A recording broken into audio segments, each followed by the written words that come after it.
Hi. So for my first question to you is, how has been the whole experience of coming to Harvard? I mean, we saw the great reception you got yesterday at the Kennedy School. Your fans have come from places. I mean, I can't even name how far they've come from. Some of them told me that they were traveling for 8 hours just to be here with this snowstorm also. So how's been the whole experience so far? Although I had this kind of overwhelming experience back in our country, but never out of the main. Though I had an experience in England.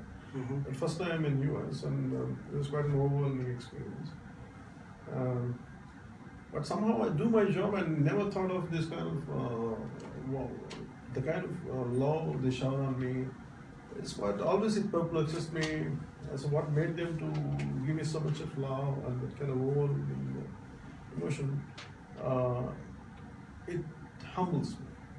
It's quite a humbling experience. Does it also pressurize you somehow? To perform like you have to No. It doesn't pressurize me. The only thing is, I wish I could be more available to them. When they wanted, each one of them wanted to come near to me. They want to shower their love at a personal level. Somehow, in fact, I would like to extend my love to them. Mm-hmm. But because of the size of love, that love they shower on me, and it is very difficult to handle for the people around me. I mean, especially the security. So that's the reason why keeping them at a distance. That's what actually hurts me. But I don't have a choice. You attended some of the panels and heard some of the keynote speakers as well. Any key takeaways from some of the panels or the speakers? So especially for me, Subramaniam Kalki, the transgender issue, always it's a very painful thing for me. Especially that kind of transgender, we are all accidental by like I said, by our skin color, everything is an accident. It's as a randomness. So for them, they caught in between, and the kind of suffering they go through, always I empathize with them. Mm-hmm. And I think it's very painful how society treats them. It really hurts me.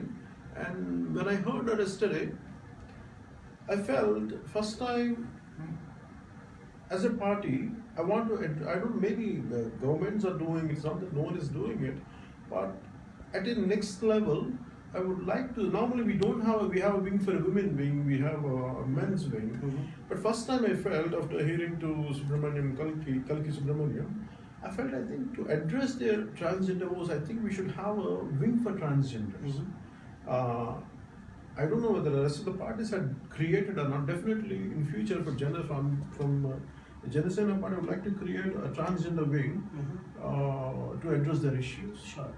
And I mean, I want to take back to the things in Indian Parliament. Mr. Shashi Tharoor has been advocating for LGBT rights. He's also brought about bills. It's a fundamental right, but we still, their rights are not guaranteed in our country. So how do you feel about that?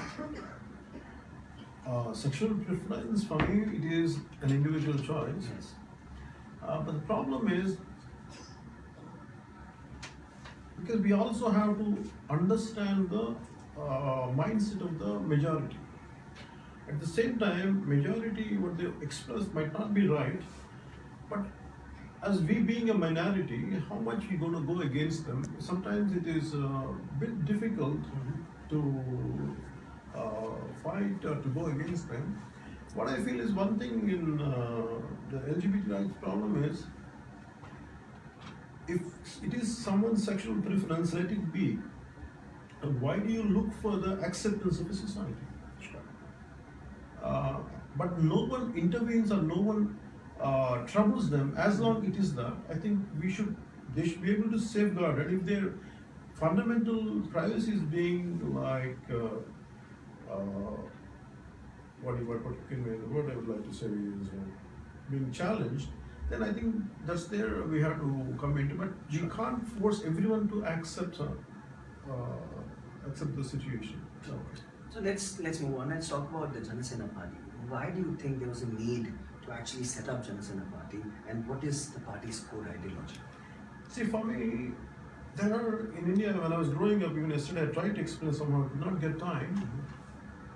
See, I grew up in my pre-teens and my lowers, and it was more in late 70s and till early 90s. See, I got exposed to different kinds. Even part of communism was still I was quite active in, and capitalistic, democratic capitalism was there. And for me, in India is a very complex and very a different country.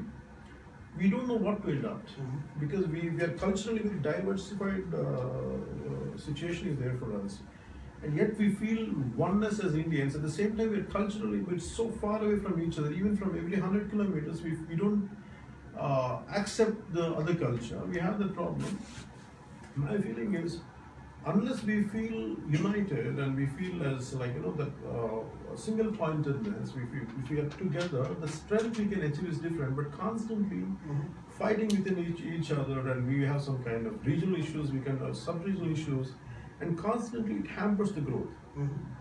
I feel, though we are united, cultural tolerance is missing in our country.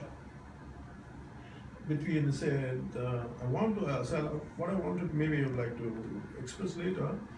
What I would like to feel is, we don't mind accepting a Alliance franchise. We don't mind accepting a German cultural center like Max Muller.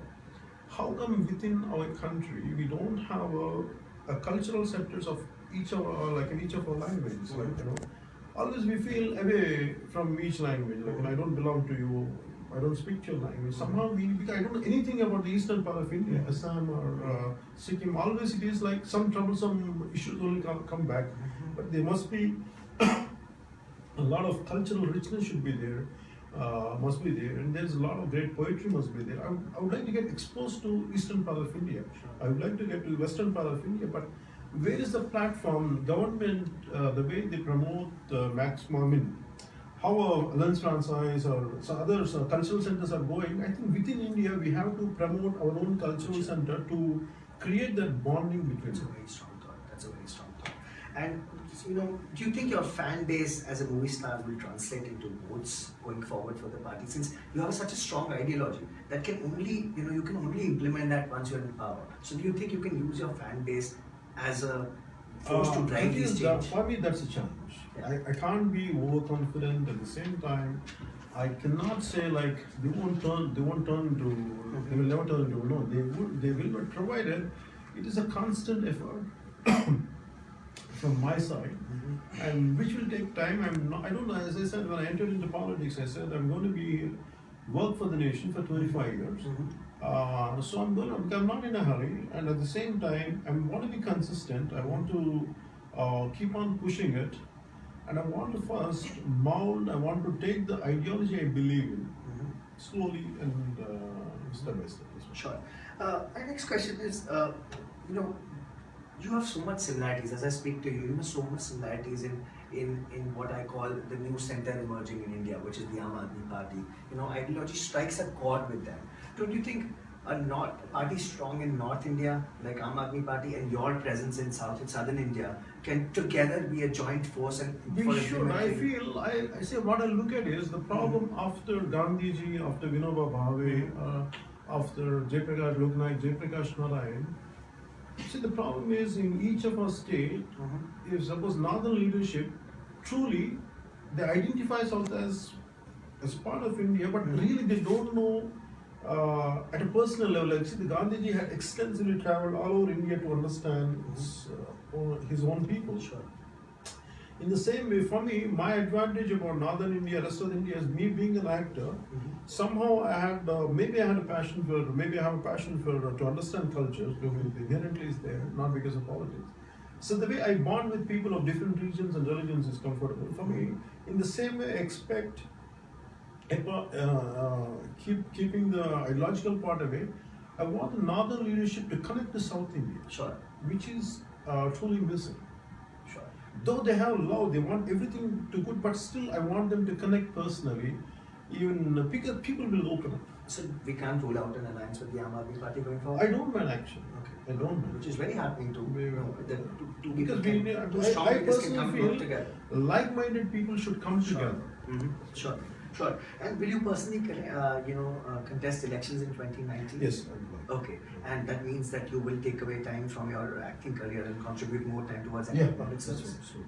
that's what I'm planning. That's great. That's really happy to know again. And what do you think about the current political climate in India with a right-wing nationalist government in power and demonetization happening? Elections are due in 5 major states as we talk. They're happening in India. So what is your assessment of the political climate in India? For me, you see, the problem is when, including myself, I supported Sri Narendra Modi, Honorable Prime Minister. We had seen him as though he came from the right wing, but people had seen him, the entire country had seen him, wanted a strong leadership who could inspire. Sure. We don't, because we are done with politicians, we need leaders who could inspire people to be the who can be guided.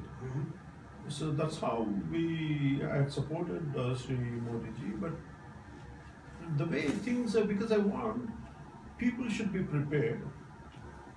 Any kind of changes are creating. I think first they have to communicate. Otherwise, for me, because I had seen the suffering in demonetization, it was quite painful for me. Maybe the intent was right, but the way they had approached the whole issue, it was quite disheartening. Sure. So just one final comment. All of us have worked together for this conference. What is your message for the organizers? And in general, you also interacted with Professor Steve Jardine. You met faculty Henry Lee as well. What has been your assessment of the environment in Kennedy School, and what's your message for all of us? For me, Harvard is quite an inspirational experience. Sure. And what is most beautiful thing is being here, the student community from India, I could see their earnest thing to give something back to our country. We want, actually, it's such a great platform to make the world understand what India is all about, what are its advantages and disadvantages, where it has to be corrected. There is so much of dialogue and the kind of people we are interacting. I think world will get a better exposure, will get a better experience, and will have a better idea. The world will have a great opening to interact with India on what basis. So this would be a nice platform, everyone to understand about India. Because not that everyone gets a chance go back to India and study, but this is a nice showcase. And I have to truly appreciate the Harvard students for creating this India conference. It is truly inspiring and amazing experience for me. I should thank you. Thank you so much for your time, and thank you so much for coming to Harvard India Conference. It was a pleasure having you here, sir. Thank you. Thank you.